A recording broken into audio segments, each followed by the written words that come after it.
নমস্কার, কেমন আছেন? আশা করছি ভালো আছেন। আমিও ভালো আছি। শিপ্রাশা রোজনাপ্টা ব্লকে আপনাদের স্বাগত। বড়দের প্রণাম, ছোটদের অনেক অনেক আদর।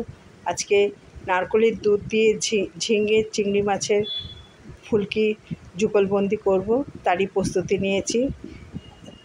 ঝিঙে কেটে নিয়েছি, চিংড়ি মাছ গোলমরিচ নুন দিয়ে বেটে রেখেছি, নারকেলের দুধ নিয়েছি, জিরে গোলমরিচ আদা নুন গুড় হলুদ গুঁড়ো নিয়েছি, কালো জিরে ফোড়ন দেবো তাই সেটা নিয়েছি, সর্ষের তেলে রান্না করব সেটা নিয়েছি। চলুন তাহলে রান্নাটা করা যাক। রান্নাতে চলে এলাম, গ্যাসটা জ্বালিয়ে নিয়ে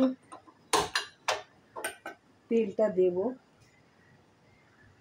সর্ষের তেল দিচ্ছি।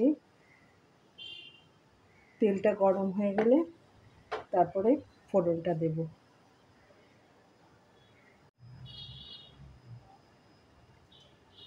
তেলটা গরম হয়ে গেছে, আর কালো জিরেটা দিয়ে দেবো।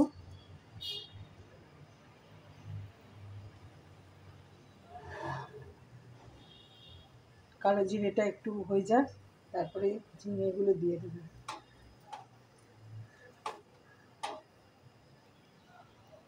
ফোড়নটা হয়ে গেছে, এবার ঝিঙেগুলো দিয়ে দেবো।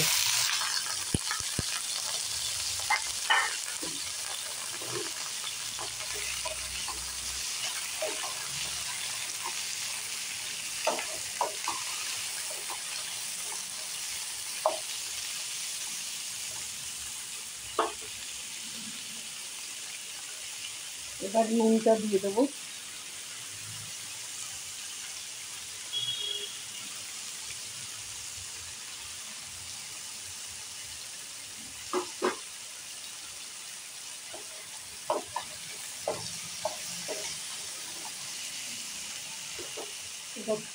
এবার চাপা দিয়ে ঝিঙেগুলোকে একটু নরম করে নেব।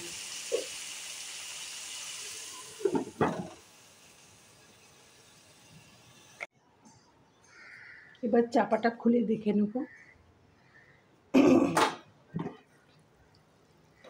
ঝিঙে অনেকটা নরম হয়েছে আর জলও বেরিয়েছে। এবার সব মশলাগুলো দিয়ে দেবো।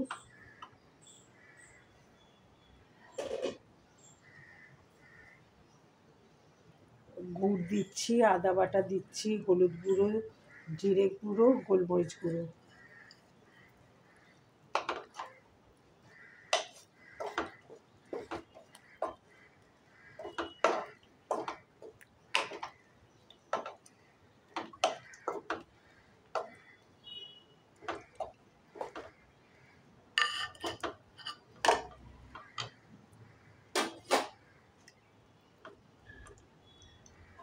মশলাটা একটু কষিয়ে নেব। 5 মিনিট মশলাটা একটু কষিয়ে নেব।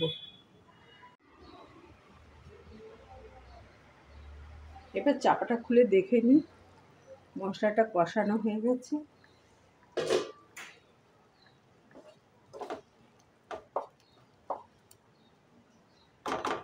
এবার একটু জল দেব, দিয়ে ঝোলটা বাড়াবো।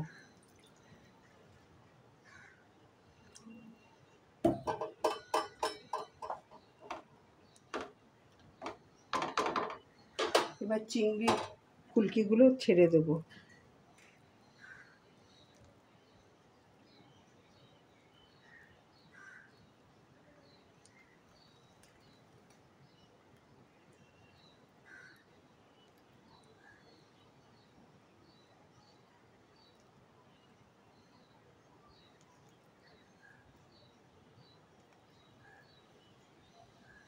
এগুলো একটু ফুটে গিয়ে সেদ্ধ হয়ে গেলে নামিয়ে নেব। চিংড়ি মাছ তো বাটা আছে, বেশিক্ষণ চিংড়ি মাছ সেদ্ধ করতে লাগে না। এটা একটু ফুটে উঠলেই নামিয়ে নেব। নারকেলের দুধটা শুধু দিতে বাকি আছে।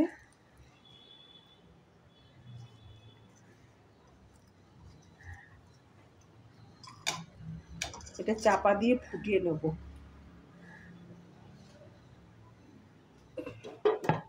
এটা চাপা দিয়ে ফুটিয়ে নেব। এবার চাপাটা খুলে দেখি, হ্যাঁ ফুটে গেছে, মাছ সেদ্ধ হয়ে গেছে। এবার নারকেলের দুধটা দিয়ে নামিয়ে নেব।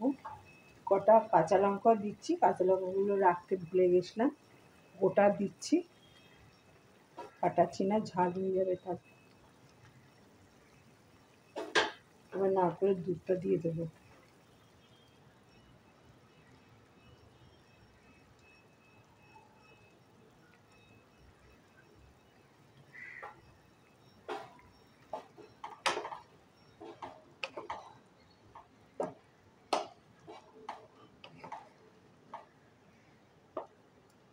নারকেলের দুধ দিয়ে আর ফোটাবো না, এবার নামিয়ে নেব।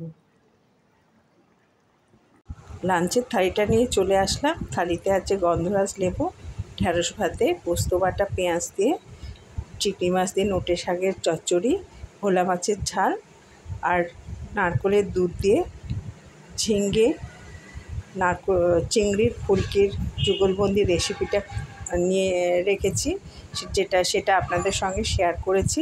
আর আছে ভাত। এখানেই ব্লগটা শেষ করলাম। ভালো লাগলে একটা লাইক, শেয়ার, সাবস্ক্রাইব করে দেবে।